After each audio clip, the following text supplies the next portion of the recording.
Start करते हैं हमारा एक्सरसाइज नंबर 10.5 क्वेश्चन नंबर 2। यहाँ पे लिखा गया है a chord of a circle is equal to the radius of the circle. मतलब कि क्या बोला गया है कि सर्कल पे एक कॉर्ड है ए बी जो है वो सर्कल के रेडियस के बराबर है, मतलब कि सारे साइड जो है आपस में बराबर है। तो अगर जैसे बात की जाए हमारे पास कॉर्ड की लेंथ क्या आएगी, A B is equal to R, फिर उसके बाद जो रेडियस होगा O A is equal to R और O B equal to R. ठीक है जी।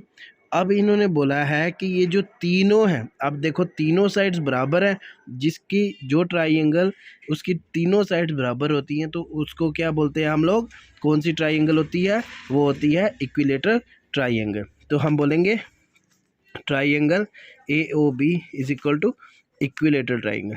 अब इक्विलेटरल ट्राइंगल जो होती है इसमें क्या होता है कि इसके जो एंगल्स होते हैं that all are equal to कितना, 60 डिग्री, है ना। सभी एंगल्स बराबर होते हैं, इसीलिए ये भी 60 है, ये भी 60 है और ये भी 60 है।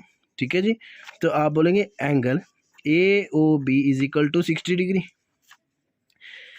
अब बच्चा जी अगर इस पूरी ट्राइंगल की बात की जाए, अब यहाँ पे बाकियों को तो नहीं देखना है, सबसे पहले आपको ये वाला बेसिक देखना है। हम एक और डायग्राम बनाएंगे, फिगर बनाएंगे।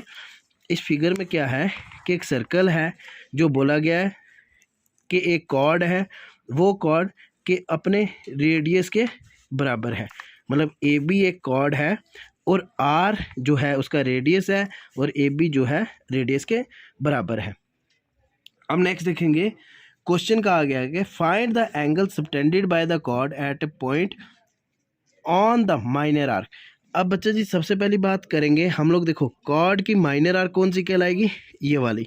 यहाँ पे क्या है, एक पॉइंट है, मतलब ये वाला।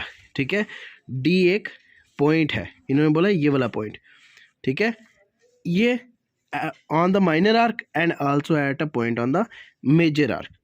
अब मेजर आर्क कौन सी होगी, ये आ गई आपकी माइनर आर्क, और ये वाली बाकी जो होगी वो कौन सी होगी, मेजर आर्क। हमने क्या करना है कि इस मेजर आर्क पे ये तो आ गया, ये भी एक एंगल आ गया ए सी, ये वाला पॉइंट आ गया आपका डी। इन्होंने बोला है आपने मेजरमेंट किसकी निकालनी है, ए डी बी की। ठीक है, सबसे पहली बात यहाँ पे ऊपर वाली हम फिगर में आएंगे कि ये जो सेंटर से एंगल जो बन रहा है वो कितने डिग्री का है, 60 डिग्री का। अब जैसे मैंने आपको एंगल सबटेंडेड वाला कंसेप्ट समझाया था, उसमें क्या था कि जो भी आर्क, कौन सी आर्क, जो आर्क एक कॉर्ड के साथ, मतलब लाइक सेंटर के रेडियस से एक आर्क जो है वो एंगल जो बना रही है, वो एंगल जो है अगर 60 डिग्री का है तो बाकी जो मेजर आर्क जो एंगल बनाएगी that is half of the angle subtended from the centre. ठीक है, मतलब आपके पास ये वाला एंगल निकलेगा, ये वाला एंगल कौन सा है, A C B. Angle A C B is equal to half of angle A O B. तो एंगल ए ओ बी जो है वो कितना है, half of A O B कितना है, यहाँ पे क्या लिखिए सबसे पहले, ए ओ बी की मेजरमेंट कितनी है, 60 डिग्री, तो ये आ जाएगा 60 डिग्री। तो 2 1 2 30, तो ये आ गया आपके पास एंगल 30 डिग्री। ठीक है जी, ए सी बी आपके पास मेजरमेंट कितनी आ गई, 30 डिग्री। तो अगर हम बात करेंगे कि अब देखो ये वाला मेजरमेंट आ गई इसकी 30 डिग्री। अब यहाँ पे हमारे पास ये जो आपके पास देखो फिगर किस शेप में बन रही है, क्वाड्रिलेटरल शेप में बन रही है। तो क्वाड्रिलेटरल शेप कैसी है, अब यहाँ पे हम पूरी को नहीं लेंगे, सिर्फ आपने एक सर्कल दोबारा से ड्रा करना है। ठीक है, एक पॉइंट इधर है, एक पॉइंट यहाँ पे है, एक पॉइंट यहाँ पे है, एक पॉइंट यहाँ पे। अब यहाँ पे देखो ये ऐसी शेप बन रही है। ठीक है, ऐसी शेप बन रही है, मतलब कि जो वर्टेक्स है, क्वाड्रिलेटर के वर्टेक्स हैं that all are on the circle. तो इसको क्वाड्रिलेटर को हम लोग क्या बोल देंगे, साइक्लिक क्वाड्रिलेटर। साइक्लिक क्वाड्रिलेटर क्या होती है कि वो वाली क्वाड्रिलेटर जो कि सर्कल के अंदर होती है और उसके सारे पॉइंट जो होते हैं सर्कल पे टच कर रहे होते हैं। ठीक है जी। अब देखो, अब हमारे पास ये वाली मेजरमेंट निकली है 30 डिग्री। अब हमने निकालनी है एंगल ए डी बी की।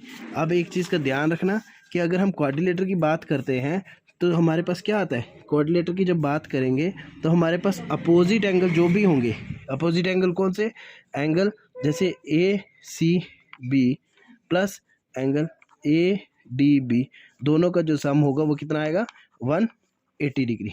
ठीक है, तो 180 डिग्री जो भी आएगा। अब सबसे पहली बात, आपके पास एक एंगल आया हुआ था, एक एंगल कौन सा था 30 degree A C B. Angle A C B कितने का था, angle A C B 30 degree का, plus angle A D B equal to 180 degree. तो angle A D B equal to 180 degree, 30 degree उस साइड चल जाएगा तो कितना आएगा 150 डिग्री। तो एंगल ए डी बी जो होगा हमारे पास कितना आएगा 150 डिग्री। तो दिस इज़ द आपका जो भी आंसर आना है, मतलब जो हमने एंगल निकालना था ए डी बी किसके साथ में। अब एंगल ए डी बी जो है मेजर आर्क के साथ एक एंगल बन रहा है, तो ये वाला हमने एंगल फाइंड आउट करना था। तो ये रहा आपका पूरा क्वेश्चन नंबर 2। ठीक है, इसको देखेंगे ध्यान से और साथ साथ में नोट्स प्रिपेयर करेंगे। ठीक है।